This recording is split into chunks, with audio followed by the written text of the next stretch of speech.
Hello and welcome to another Century 21 Tech Talk briefing with me, Jeff Tracy. In this briefing, I'll be providing details about the operation and technical specifications of Spectrum's Angel Interceptor aircraft. The Angel Interceptor is the supersonic air superiority fighter used by Spectrum in the fight against the Mysterons from Mars. It's 60 feet in length, has a wingspan of 35 feet, and is capable of reaching velocities in excess of 3,000 miles per hour. The aircraft was developed from the latest World Air Force Viper jet and modified for use by Spectrum. These modifications included an increase in the Viper's maximum service ceiling, a strengthened airframe, and an even more advanced onboard computer system. It is vital that the designs are kept a closely guarded secret to prevent such weapons from falling into the wrong hands. To this end, no one manufacturer holds a complete set of drawings for the Angel Interceptor. Although the craft is largely assembled by international engineering, the components are brought together in separate installations, such as the fitting of the engine of the Fairfield factory in England. Once the assembly process is complete, the aircraft is moved to a final testing plant, after which it is sprayed with the appropriate colors and delivered to Spectrum's floating headquarters, Cloud Base. There are 6 Angel Interceptors on Cloud Base, 3 standing by for launch on the flight deck, and 3 others in the auxiliary hangar below.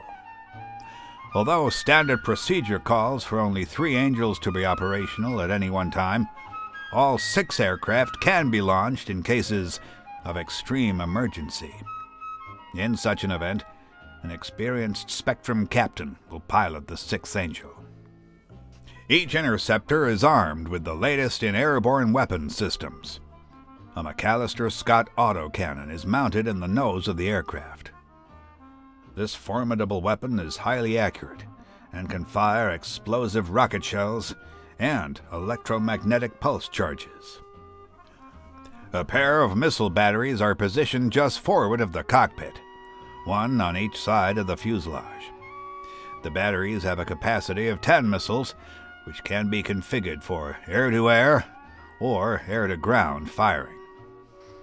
Despite their speed and maneuverability, it is not impossible that an Angel Interceptor may be critically damaged in combat. For this reason, each craft is fitted with a Mark 6 ejection seat. When activated, the Interceptor's canopy is blasted free, and powerful micro-rockets propel the pilot and chair clear of the aircraft. A parachute is deployed at a safe distance, and the pilot glides to the ground to await rescue. The chairs also contain flotation aids in the event of ejection over water.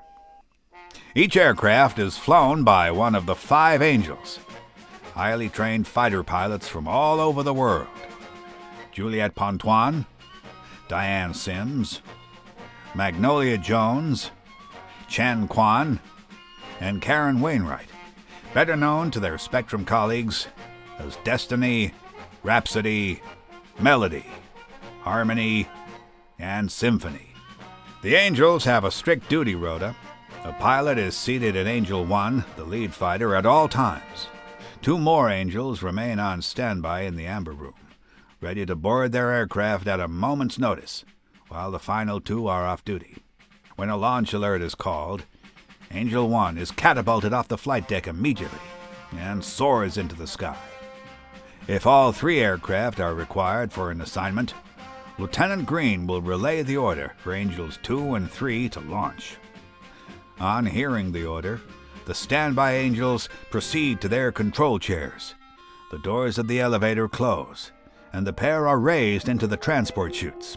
Transparent pressure seals attached to the aircraft, and the pilots are deposited into the cockpits of their interceptors. The lower fuselages are secured in place, and the pressure seals retract into the deck. The catapults fire, and the 2 aircraft blast into the atmosphere, steering on a pre-programmed course to rendezvous with Angel 1. On returning to Cloud Base, the process is reversed. The aircraft approaches the flight deck from the rear, lining up its approach and cutting its airspeed as it descends towards the landing pads. An infrared guidance beam locks onto the interceptor, and the craft follows the beam down, slowing its descent all the while. As it reaches the landing pad, an electromagnetic field pulls at the remaining few feet and secures it in place. The landing pad retracts, and the pilot disembarks back to the amber room. The landing gear of the Angel Interceptor is specially designed to interact with the cloud-based launch catapult and flight deck. But the aircraft is also fitted with a conventional undercarriage. When arriving at ground airfields, wheels are deployed from concealed compartments inside the landing struts. The Angel aircraft is equipped with an advanced VTOL system, allowing it to land in the tightest spaces without the need for a runway. The Angel's versatility has made it a priceless asset to Spectrum in the fight against the Mysterons. Whether acting in the role of an air superiority fighter, a search aircraft, or Cloud Base's first line of defense, it has proved itself time and time again. However, an aircraft is only as good as its pilot, and the 5 Angel pilots continue to display remarkable skill, dedication, and courage in their service with Spectrum. That concludes the report on the Spectrum Angel Interceptor. I hope it's given you some insight into this impressive aircraft. Join me next time for another Century 21 Tech Talk briefing. See you around, folks.